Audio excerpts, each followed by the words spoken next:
Mnogo ljudi smatra kako najbolje i najkvalitetnije rade kada rade samostalno. Međutim, u najvećem broju projekata ipak trebamo pomoć drugih ljudi i stručnjaka i zato timovi u pravilu postižu bolje rezultate. Ali, rad sa drugim ljudima je u pravilu naporan, zato što svako ima svoje mišljenje, nekakve svoje afinitete, svi se više ili manje uključujemo u projekt, imamo različite motivacije i na kraju krajeva vrlo rijetko svi dijelimo 100% jednaku viziju onoga što radimo. Međutim, kako bilo, na tome se isplati raditi, zato jer kada osobe zajedno kreativno rade, bez obzira na sukobe i napetosti koje prirodno nastaju kada svakodnevno radimo i komuniciramo na nekome projektu, možemo stvoriti sjajne ideje, sjajne projekte i sjajne crowdfunding kampanje. Ipak, nužno je prihvatiti sukobe i nerviranja koja prirodno nastaju kada ljudi svakodnevno rade i komuniciraju na zajedničkom projektu. Jer kada ljudi prihvaćaju aktivnosti unutar tima s obzirom na svoje afinitete i svoje vještine, kada zajednički donose odluke i argumentiraju, tada u pravilu nastaju odlični projekti, ideje i crowdfunding kampanje. Tim je temelj svake crowdfunding kampanje. Crowdfunderi vrlo često nisu stručnjaci u uskim i specifičnim područjima koje će im biti potrebna za vrijeme provedbe kampanje, kao što su snimanje ili produkcija videa, izrada marketing plana ili računovodstvo.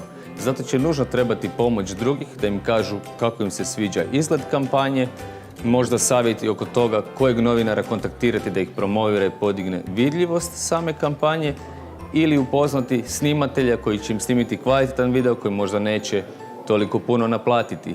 Dakle, što veći tim, to veća mreža ljudi, veća vjerojatnost da će se naći pogodna osoba za obaviti taj posao na adekvatan način.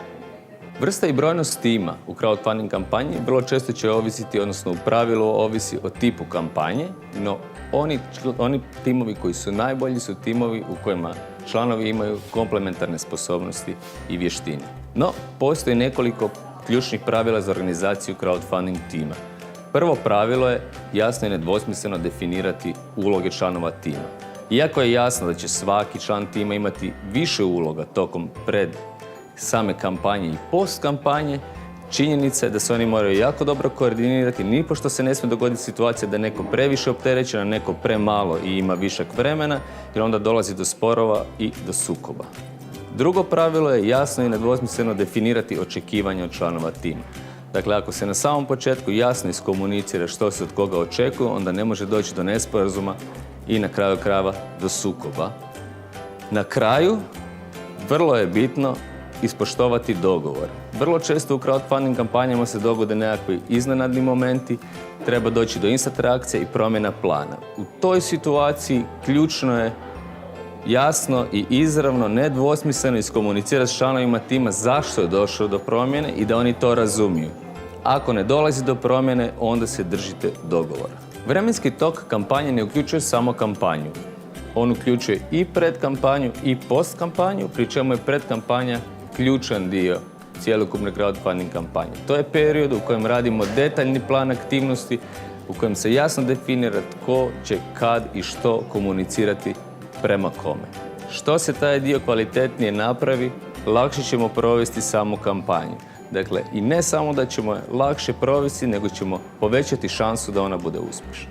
Neke od aktivnosti i zadataka koje predkampanja uključuje su svakako izrada dizajna proizvoda ili ideje, donošenje odluke koliko nam sredstava zapravo treba da bismo tu ideju realizirali, osmišljavanje plana kako prikupiti 30% tih sredstava prije nego što sama kampanja počne, kako stvoriti sadržaje koji ćemo dijeliti na web stranici, na platformi, putem mrežnih servisa, osvježavanje ili stvaranje profila na mrežama, odnosno u društvenim medijima koje ćemo koristiti, osmišljavanje niza nagrada kojima ćemo nagraditi naše bekere, osmišljavanje načina na koji ćemo ih dostaviti i na posljedku izrada detaljnog plana aktivnosti za period kampanje. Kada smo to napravili, onda sve detaljne aktivnosti moramo podijeliti između članova tima. Naravno, ovo nije iscrpna check lista zato što nestane u kratak video, ali vi u svakom slučaju prije početka kampanje morate sjesti sa svojim timom i raspisati sve detaljne zadatke i uzeti u obzir da će vam biti potrebno barem 6 nedelja pred kampanju. onda se nameće pitanje pa koliko bi zapravo trebala trajati jedna crowdfunding kampanja. Vjerojatno vam vaša unutarnja logika nameće da bi kampanja trebala trajati što dulje, jer se tako ostavlja više vremena potencijalnim bekerima da donesu odluku da podrže vašu ideju. No, praksa u pravilu pokazuje suprotno. Kraće kampanje su uspješnije jer s jedne strane fokusiraju i bolje organiziraju tim, dok s druge strane kod bekera stvaraju osjećaj urgentnosti i nužnosti da reagiraju u određenom trenutku i ostvare potporu. Dakle, morate voditi računa o tome da je puno lakše 2 tjedna biti koncentriran nego 2 mjeseca.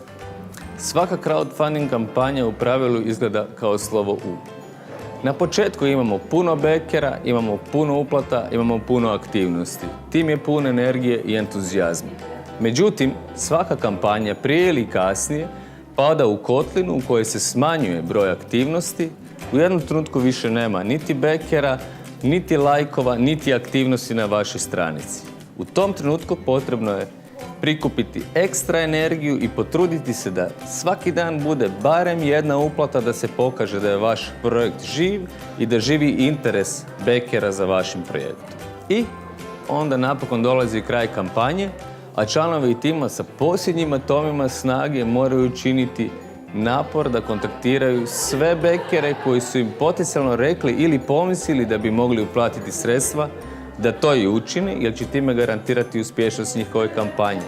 Naravno, to će se morati raditi na razini cijelog tima i cijeli tim mora biti svjestan da će u tom periodu kontinuirano morati komunicirati i osvježavati podatke na web stranici platforme. Nadamo se da je kampanja bila uspješna, no tu nije kraj. Prvenstveno se morate zahvaliti svojim bekerima.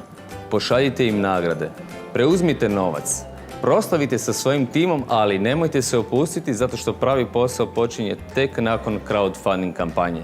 O tome ćete više čuti u narednom videu.